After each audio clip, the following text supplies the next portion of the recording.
আসসালামু আলাইকুম গাইস, আজকে যাচ্ছি আমরা বিলে, কারণ আমাদের বিলে ও জাল পেতেছিল বা সেই জাল থেকে মাছ আনতে যাচ্ছে। তো আপনারা পুরো ভিডিওটা দেখতে থাকুন। দেখতে পাচ্ছেন যে আল্লাহর রহমতে আমাদের গ্রামটা কত সুন্দর এবং এই গ্রামের ভিউটা কত সুন্দর, শুধু দেখতে রাখুন যে গ্রামের ভিউটা কত সুন্দর। আর এটাকে চায়না জাল বলে, এর মধ্যে সবসময় বড় বড় তাজা মাছ পড়ে এবং এটায় বেশি সাপ পড়ে। আমাদের গ্রামে রংধনু, এই যে রংধনু উঠেছে, ও জাল পেতে লেগেছিল, সেই জাল থেকে আজকে মাছ আনতে যাচ্ছে। আর আমাদের গ্রামের এই যে পাটখাটি, আকাশ নীল, চারিপাশে সবুজ, এটার মাঝখানে এসে আমি হয়ে গিয়েছে অবুজ। দেখতে পাচ্ছেন আল্লাহর রহমতে এবং কত সুন্দর আল্লাহর সৃষ্টি, যা দেখার পরে ফেরাতে পারি না দৃষ্টি।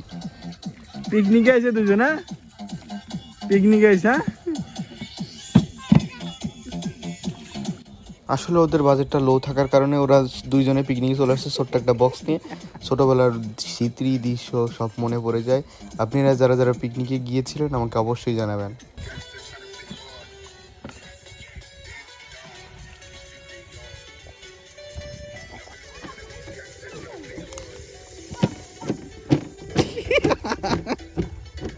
ওরে দেখ কি মাছ পেলে দেখি তো।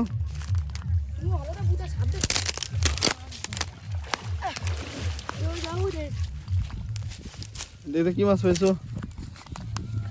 পাতার সাথে মেলা মাছ পেয়েছো।